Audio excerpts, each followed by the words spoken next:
तो यहाँ पे देखिए आप, ये आपका एंडरसन पिपेट है।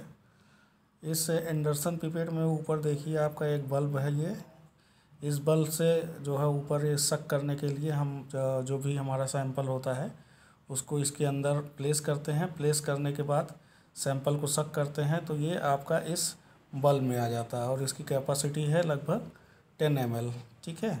इसके बाद यहाँ पे देखिए ये नॉब है, ये 2 वे कॉक है, यहाँ 3 वे लिखा है। 2 वे कॉक का मतलब एक तरफ घुमाते हैं तो सैंपल आपको ऊपर चढ़ता है, फिर जो दूसरा बोला गया है कि इसको बीच में रखने से ये फिर सैंपल आपका होल्ड रहता है, और जो तीसरी तरफ खोलते हैं तो ये आपका सैंपल जो है जिस भी कंटेनर में हमको निकालना है उसको हम उसमें निकाल सकते हैं। ठीक है। तो ये आपका जो है क्या है, एक पिपेट है। पिपेट में आपका ये ऊपर जो बल्ब लगा हुआ है ये बल्ब है, और नीचे जो है ये 3 वे टैप लगा हुआ है। इस टैप से जब हम नीचे करते हैं तो इससे यहाँ से सैंपल आप सक कर सकते हैं। सैंपल को सक करके ऊपर आप ले सकते हैं बल्ब में, उसकी 10 ml कैपेसिटी है।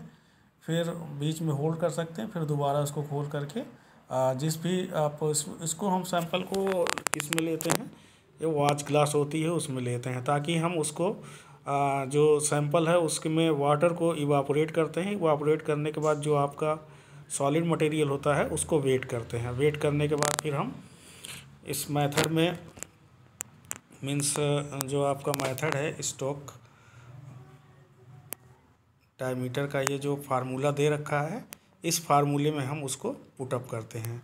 तो ये देखिए जो particle size can be determined by this method by using this formula DST equal to 18 eta H upon rho S minus rho F into T। Means यहाँ पे जो DST है ये आपका स्टोक डायमीटर है। N is the viscosity of media. जो भी आप मीडिया लेंगे उसकी विस्कोसिटी आप निकाल लीजिए, या स्टैंडर्ड कहीं दिया है तो उससे ले सकते हैं।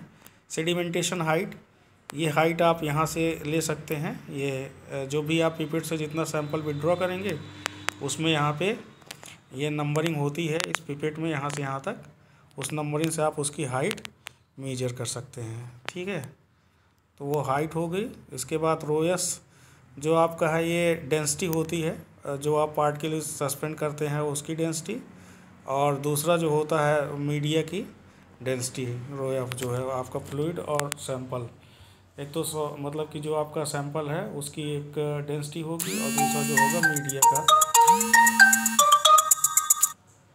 मीडिया का जो होगा उसका वो होगा डेंसिटी होगा। और जी जो है आपकी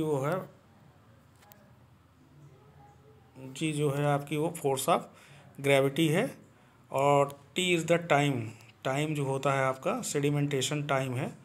उसको हम जैसे अब इसका फिर से एक प्रोसीजर समझ लीजिए। देखिए इसमें कैसे क्या करते हैं। जो आपने सैंपल बनाया 1% सैलरी, लगभग ये इसकी कैपेसिटी 500 ml की होती है।